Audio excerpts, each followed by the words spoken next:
man la Mamadou Gueye di responsable délégué du personnel je suis le secrétaire général collège.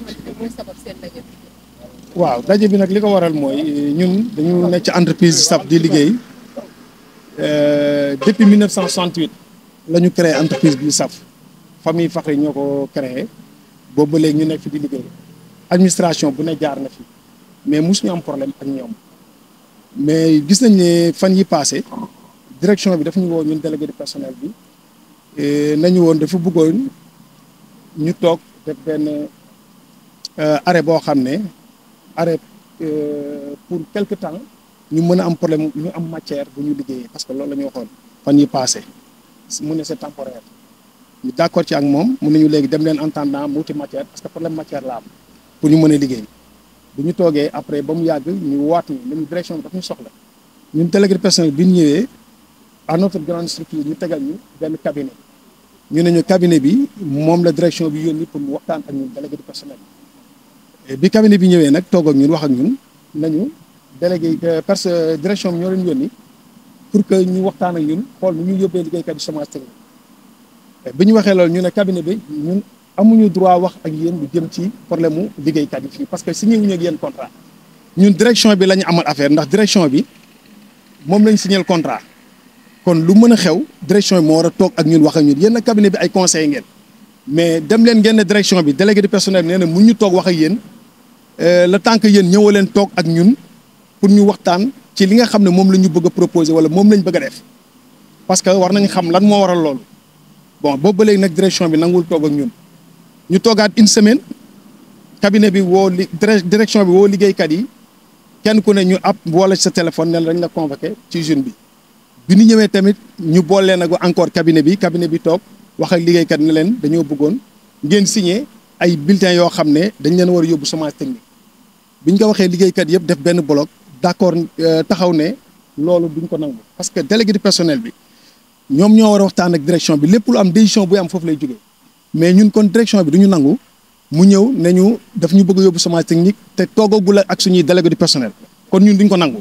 liggéeykat yëpp bañ bi ñu bañee ñu lendemain encore ñoom ñu génn benn note de service wax ne yóbbu nañ liggéeykat yëpp à partir de le 8 chômage technique te chômage technique état da ko encadré parce que L65 dafa wax ne boo yóbbu liggéeykat yi chômage technique da nga war a toog ak ay say délégué du personnel ngeen toog waxtaan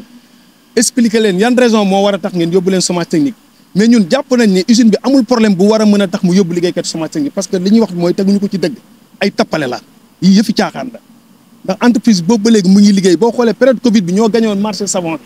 saaw bi ñu doon joxe yëpp ci Covid bi fii lañ ko doon liggéey sax c'est des milliards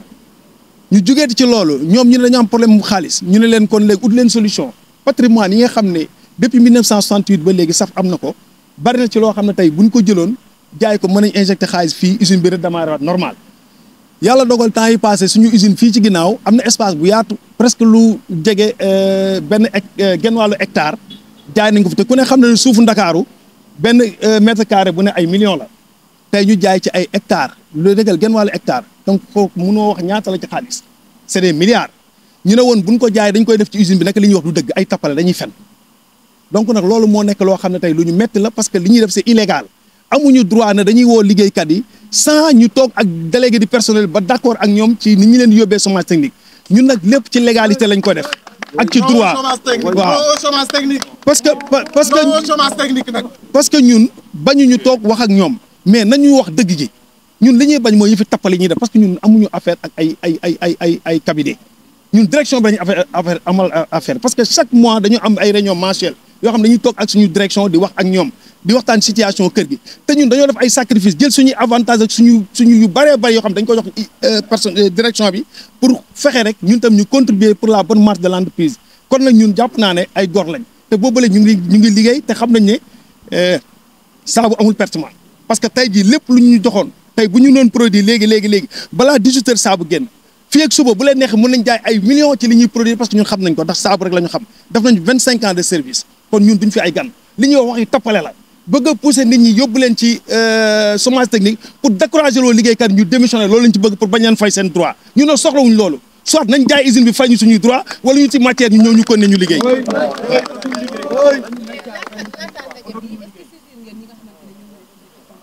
waaw saisir nañ ñëpp parce que ñun dem nañ inspection du travail am nañ tamit ay conseil juridique bu ñu demee waxtaan nañu ak ay inspecteurs ñoom seen bopp ñoo nañu bindalaat leen ngeen lettre ngeen toog ak ñoom parce que xëy na bu pour nga xam ne dinañ am foo xam ne bu ñu fa tolloo parce que ñun ci inspection du travail la ñuy delluwaat ndax moo ñuy atte ndax moo fi nekkal état dem nañu foofu expliquer nañ leen situation bi jox nañu information yëpp suñu centrale syndicale tamit ils sont au courant waxtaan nañoo ak ñoom te suba incha allah direction bi nee na suba dina daje ak ñun suñu responsable yi nga xam mooy suñu secrétaire général dina ñëw ànd ak ñun ñu toog ak ñoom taaw wax ñu dëgg wax ñu li xew parce que ñun xamuñu ba léegi lu xew nit ki boo ko yóbbu semence di nga wax la moo xew mais xamuñu la moo xew ñun jàpp nañu usine amul problème ñoom ñoo bëgg a créer problème amul problème donc mais fi ñu war a jaar yëpp jaar nañu même autorités yu bari ñu ngi leen di ñu ngi leen di informer situation bi am ba ci ministre de l' industrie temps yi maa ngi waxtaan ak directeur kii am directeur technique am ak directeur de cabinet am d'ailleurs sax ñu ngi doon wax dañuy waxtaan ak ministre bi pour xool nan la ñu mën a def ba ñoom ñu ñëw waxtaan ak waa SAF ñu ut solution trouver solution pour xool nu ñuy def ba usine mën a commencer waat ay activités donc ñun li ñu war a def ñu ngi koy def mais ñoom naari si moom dafa am pexe yu ñuy def te nangu ñu wax dëgg dafa am benn waaye bu ñu fi indi xaw ma partenaire la xaw ma lan la waa ji ba mu fi nekk bëri lépp luy suñu avantage daal lay xeex luñ fi am bëgg na koo jël man naar boobu xaw ma jullit xaw ma ban façon nit xaw ma chrétien la xaw ma ñëefar la en tout cas daal ñun affaire jar nañ suñu bakkan parce que suñu avenir fii la nekk ñun duñu fooyee suñu avenir te kenn mun ñoo reculer loo mun ñoo xookatal nag te ci guerre lañ dem ak ñoom te dañuy dem ba jeex li ñu ci am nag jël waaw lu ñu yoon may ñu jël li ñuy xaar si ñoom mooy ñu toog wax ñu dëgg ñu waxtaan bu ñu waxtaanee solution dina am mën nañoo mu leen neexee nañ jaay ñun jaay bi sax ñu gënal bu fekkente ne mënu suñoo dem nañ jaay ñu jox ñu suñu ñu jox suñu xaalis ñu dem suñu yoon parce que yooyu ñuy def ñu découragé loo nit ñi parce que xam nga chômage technique dafa nekk loo xam état encadré wu ko parce que dañ koy renouveler mu leen neexee mën nañ toog 3 mois ñëwaat ñu ne ñëwaat dañ koy renouveler di découragé loo nit ñi pour bëgg gars yi démissionné du leen fay seen droit loolu la ñuy bañ ñun lépp lu ñu teg xam nañ ko te encore am na lu ñuy wax tamit retraite complémentaire muy NCA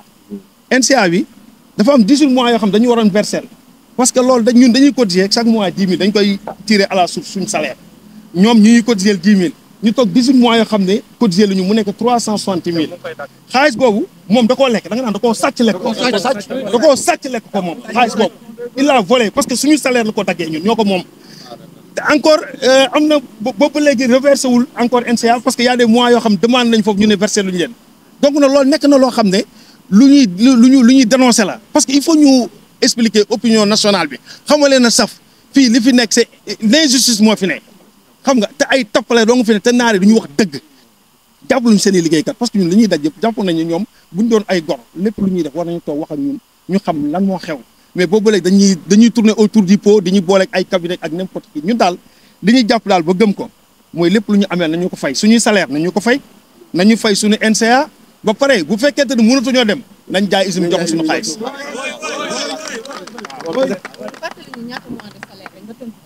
non amagum nañ 1 mois de retard de salaire waaw 1 mois retard de salaire lañu amagum waaye du tere boobu ba léegi tamit salaire pour ñu jot sax dañuy daw bay bëgg a dee dañuy sonn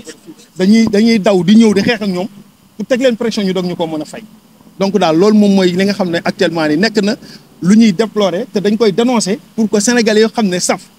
li nga xam ne moom la naar yi di wane ne jàpp nañ ne ñoom dañoo nekk ci dans la légalité c'est pas vrai ñoom illégalité lañ nekk parce que li ñuy def teguñu ko ci dëgg teguñu ko ci yoon nee nañ la Covid bi lu ne gagné nañ ko fi ci ay milliards état bi lépp fi la ko joxee ñun Covid bi lépp fi lañ ko amee parce que lépp luy saabu ñun ñoo ko doon liggéey ñoo ko doon produire mais xaalis boobu kenn xamul fan lañ ko def encore ñu jaay benn partie ci usine bi benn genn wàllu hectare xaalis bi kenn xamul fu ñoom séddoo nañ ko noosee ko di dem ay Europe ak fu ne ñu fay dem ànd ak seen i jabar ak seen i doom ñun ñu bàyyi fii ñuy galère loolu duñ ko nangu loolu moom duñ ko nangu. Je dirais, camarades, nous sommes là réunis aujourd'hui pour dénoncer une forfaiture de la part de la direction de la SAF Industrie. Cette société, créée depuis 1968, doit voir son fondateur, M. Saïd Fakhri, se remuer dans sa tombe à cause de l'incompétence de ses héritiers. Ainsi, nous avons des employeurs qui trahissent la confiance de leurs travailleurs, violent les lois du travail et créent un environnement toxique au sein de l'entreprise. Cela a nui à la productivité, à la moralité et même à la santé morale des travailleurs. La direction doit agir avec intégrité, respect pour favoriser un climat de confiance et de collaboration. Prendre une décision unilatérale en envoyant l'ensemble du personnel en chômage technique illégalement, sans préavis, relève du non-respect des lois de ce pays, notamment le droit du travail en son article L65